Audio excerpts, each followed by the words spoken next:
আজকে যে ভিডিওটা দেখাবো এই ভিডিওটা আপনাদের সংসার জীবনে বা পরিবার জীবনে অনেক কাজে আসবে।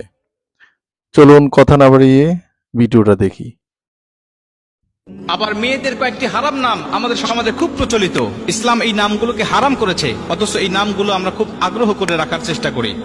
এই নামগুলো যদি থাকে তাহলে আজকে চেঞ্জ করে ফেলবেন, কারণ ইসলাম হারাম করেছে। এর মধ্যে প্রথম নম্বর রয়েছে রিয়া। রিয়া মানে হলো লোক দেখানো। এই রিয়া যদি কোনো মানুষের ইবাদতের মধ্যে থাকে, ওটা ইবাদতই নষ্ট হয়ে যায়। রিয়া শব্দের আরেকটি অর্থ হলো অহংকার, অহনিকা। এটা যদি বাস্তব জীবনের উপরে প্রভাব পড়ে, বিশ্বনবী বলেছেন মানুষের নামের অর্থ, নামের প্রভাব তার বাস্তব জীবনের উপরে প্রভাব পড়ে, যার কারণে এটা দুনিয়া আখিরাত ভালো নাম হলে উজ্জ্বল করে দেয়, যদি এটা খারাপ নামের অর্থ বহন করে তাহলে দুনিয়া আখিরাত নষ্ট করে দেয়। এই জন্য অর্থবোধক নাম আমাদের রাখতে হবে। রিয়া নাম এটা রাখা যাবে না। দ্বিতীয় নম্বর হলো আসিফা। আসিফা নামের অর্থ হলো সে আফসোসকারী নারী। আফসোসকারী নারী বা হতাশাময় নারী। আফসোসকারী এই অর্থ যদি তার বাস্তব জীবনের উপর প্রভাব পড়ে, সারা জীবন তার আফসোস করতে যাবে, হতাশাময় জীবন তার কাটবে। এজন্য আসিফা নামটা এটা রাখা যাবে না। 3 নম্বর যে নামটি রয়েছে সেটা হলো মাংতাসা। এটা বর্তমান সময়ে খুব জনপ্রিয় একটি নাম, মানুষেরা খুব আগ্রহ করে রাখে। আগ্রহ করে রাখার পিছনে একটি কারণ আছে, সেটা হলো এর আবিধানিক যে আরবি অর্থটা আছে এটা আমরা অনেকেই জানি না। গুগলে সার্চ দিয়ে আমরা অর্থ খুঁজি, অর্থ দিয়ে মাংতাসার অর্থ খুঁজতে গেলে গুগল বলবে এর অর্থ হলো যে সে হলো গুরুত্বপূর্ণ বা মূল্যবান, এর অর্থ আসবে গুগলে। কিন্তু প্রকৃত আরবি অক্ষর আল্লাহ পাক সূরা আল ইমরানের মধ্যে বলে দিয়েছে, অত ইজ্জু মাংতাসা অত জিল্লু মাংতাসা বিয়াদিকাল খাইর।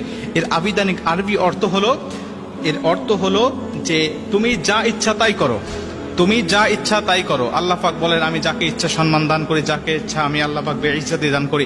এজন্য আল্লাহ পাক বলছে অত ইজ্জু মাংতাসা অত জিল্লু মাংতাসা। এই মাংতাসাটা আমরা এটাকে ব্যবহার করি খুব ভাবি যে আরবি কোরআনের মধ্যে আছে নামটা, কোরআনে থাকলেই যেটা ব্যবহার করতে হবে বিষয়টা এমন নয়। কোরআনে খিনজিরের কথাও রয়েছে, এটা তো মানুষ ইচ্ছা করে এই নামগুলো রাখবে না।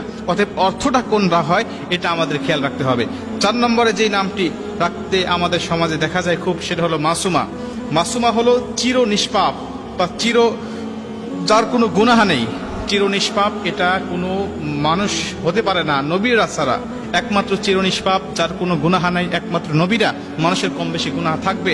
অতএব এই নামের অর্থের দিক বিবেচনা করে উলামা একরামগণ মুফাসসির মুহাদ্দিসগণ বলেন যে এই নামটিও রাখা যাবে না। 5 নম্বরে যে নামটি সেটা হলো মারিদা বা মারিদা। এই মারিদা শব্দের অর্থ হলো অসুস্থ, অসুস্থ, রোগা। সে সবসময় অসুস্থ হয়েই থাকে, এরকম একটি অর্থ বহন করে। অতএব এর অর্থের প্রভাবটাও যদি মানুষের জীবনের উপরে পড়ে তাহলে সে সবসময় অসুস্থ হওয়ার সম্ভাবনাই বেশি থাকবে। নবীজি বলছে নামের অর্থ এর প্রভাব মানুষের উপরে পড়ে। 6 নম্বরে আরেকটি নাম সেটা হলো সাহেরা। সাহেরা এই নামটিও অনেকের দেখা যায়। অনেকে বলেন যে ইব্রাহিম আলাইহিস সালাতু ওয়াস সালামের স্ত্রীর নাম ছিল সাহেরা। না, আসলে ওনার নাম ছিল সারাহ বা সারাহ, এই নামটি তার ছিলেন। অতএব সাহেরা অর্থ হলো জাদুগ্রস্ত নারী, যে জাদু করে এমন নারী। নবীজি পবিত্র হাদিসের মধ্যে এবং আল্লাহ পাক কোরআনের মধ্যে বিভিন্ন জায়গায় এই জাদুগ্রস্ত নারীদের ব্যাপারে কথা বলেছেন এবং তাদের উপরে অভিশাপ করা হয়েছে। অতএব সাহেরা নামটি রাখা আমাদের উচিত হবে না। এবং 7 নম্বর সেটা হলো আসিয়া। আসিয়া আর আসিয়া দুইটা নামের মধ্যে পার্থক্য আছে, একটা হলো হামজা দিয়ে একটা আইন দিয়ে। আসিয়া শব্দের অর্থ হলো শান্তি স্থাপনাকারী নারী, সেটা হলো ফিরাউনের স্ত্রীর নাম আমরা জানি, একজন মহিষী নারী ছিলেন, এই নামটি রাখা যাবে, কোনো সমস্যা নেই। কিন্তু আসিয়া আইন দিয়ে যদি কেউ রাখতে চায় এর অর্থটা নাফরমান বা অস্বীকারী। অতএব এই আসিয়া এই নামটি রাখা যাবে না। আসিয়া হামজা